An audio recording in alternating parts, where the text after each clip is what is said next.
Well, the Fed has brought some finality to the rate cycle. One and done is what they said, more or less. But the market, after rising, fell, probably reacting to Janet Yellen's statement that the government is not looking at an insurance of all deposits. Well, US yields and the dollar have fallen, but so have several equity markets as well. In fact, most equity markets.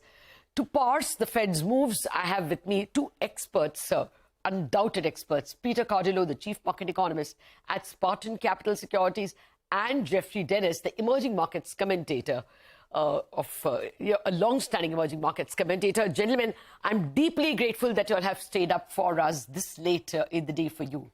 Peter, to you first, what should the markets take away from the one more hike only statement? One would have thought there was cause for a rally. Well, I think the market is happy about that, but I think what happened was that, Treasury Secretary Yellen basically said that it's not a blank check for depositors of all banks. And that was somewhat alluded also by Fed Chief Powell. And as a result of that, the market came in. Would you think the market worried when Powell said that financial conditions themselves are tightening and that will propel the slowdown of the economy? Did that worry the market?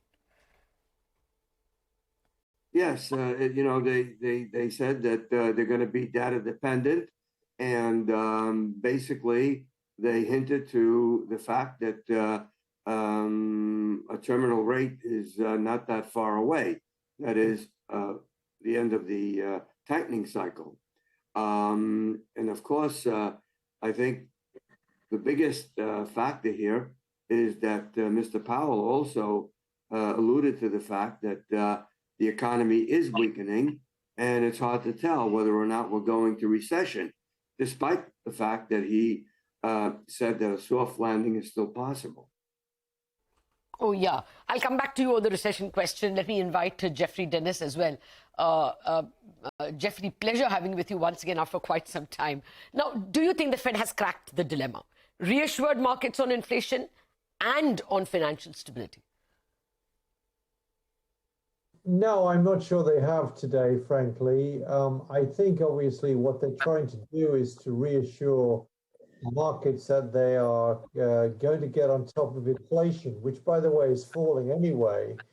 And I think in that respect, they probably dealt quite well with worries over inflation and ensuring it goes down. But I think to be raising interest rates today, even by 25 basis points only, at a time when the banking system is under pressure, and with the other hand, if you like, they're trying to support the system with increased liquidity, the swap arrangements that have been intensified, etc.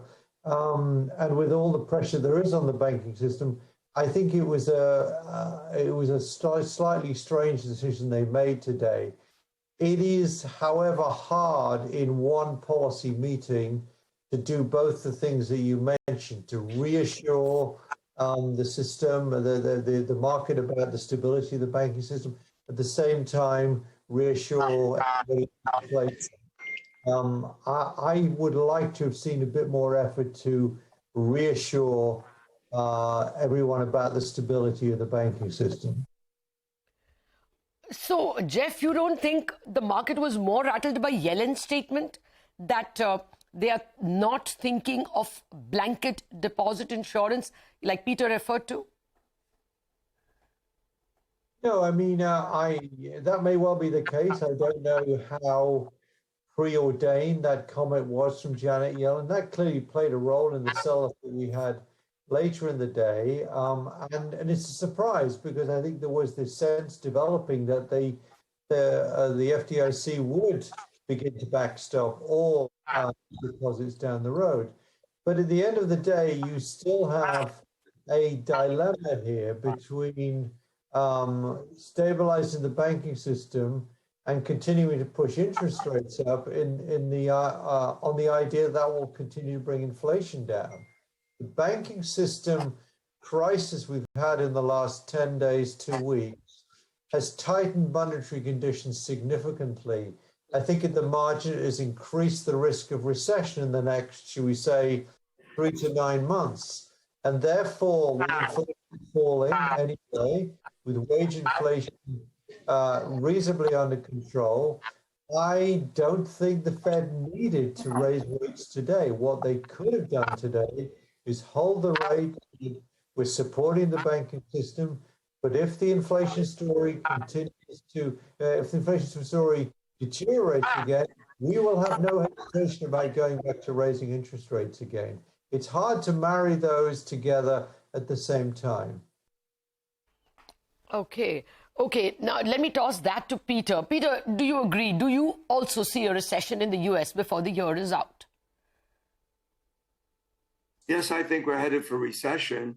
I think if they raise one more time, we'll probably have a mild recession. But if they opt to raise, let's say, by another 50 basis points, then I think the recession could be more severe. Okay. All right, let me come to inflation then, Peter. Do you think a terminal rate of 5 to 5.25 will be enough to bring inflation to the Fed's target of 2% at some point in time? I think that all the rates have not yet penetrated the economy. And so we're looking at maybe 75 basis points that need to infiltrate the economy.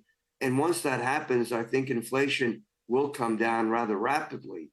Now, we saw over the past 2 months inflation move higher. And I think that was more due to seasonal factors as opposed to any real structural hike in inflation. So, yes, I do believe that inflation will come down. Do I think inflation will retreat to the Fed's desired level of 2%? No, that's not going to happen for many years. Then perhaps rates are going to be elevated for long.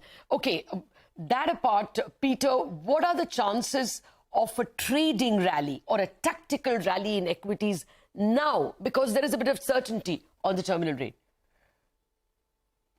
Well, I think, we'll see a rally. I think for the moment, we're probably just going to stay within a trading range within the S&P 500. And that range probably be somewhere between 3850 and 4150. Okay. All right. Hold on, Peter. Let me get Jeff into this now. Jeff, let me come to my audience. What is in it for emerging markets? Are you expecting headwinds in terms of global growth?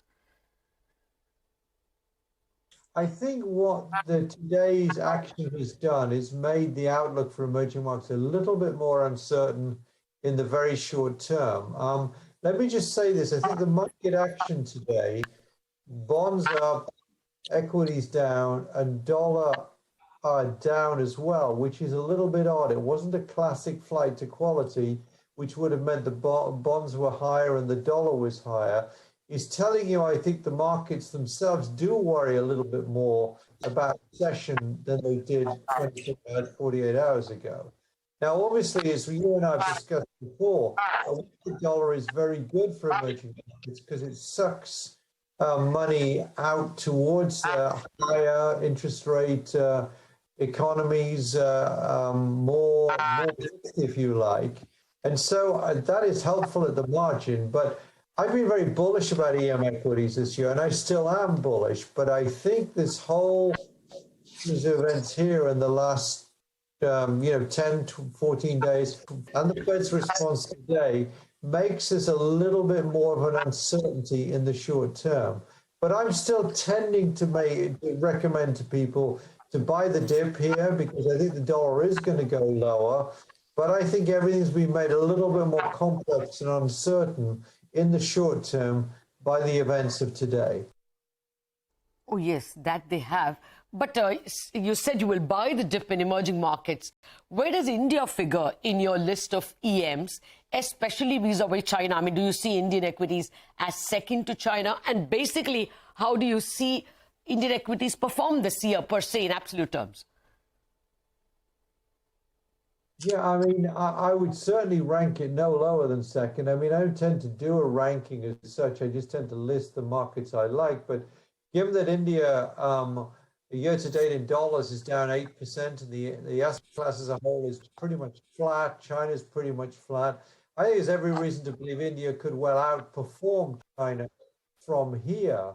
Taking the year as a whole, maybe China continues to be an outperform because it's 800 basis points ahead right now. But if I were putting money to work right now at this point in time in India versus China today, I'd probably tend to favor India over China. I really like the growth story in India still. I know there's concerns about earnings. There always is, always concerns about valuations, but it is a tremendous amount of interest from foreign investors long term over the fact that India is going to have a higher population than China right now, very soon. It's got tremendous growth potential. It's going to have a much higher growth rate, I think, this year. Let's say a higher growth rate, not much higher than China. And I think, as I say, the RBI has done a really good job in terms of monetary policy. So I think India does look good from here, and from here on to the end of the year, I think there's a good chance India will outperform China. Okay, a lot of people absolutely agree about the monetary policy bit that you're talking. Peter, to come back to you, what are your thoughts on emerging markets like India? I mean, generally markets in Asia like India. Well, India has done pretty good. It's basically outperformed, but with the rest of the central banks raising interest rates, it's hard to think that India is going to escape some sort of a slowdown. And I believe that we're probably headed for a global recession. Oh, yes, there is that. Okay, then finally, what's your order of preference amongst asset classes, Peter? Right now, I would say 60 bonds and 40 stocks. Thank you very much, Peter and Jeff, for staying up for us and parsing the Fed action. Out of time entirely on Bazaar. Chartbusters after a very short break.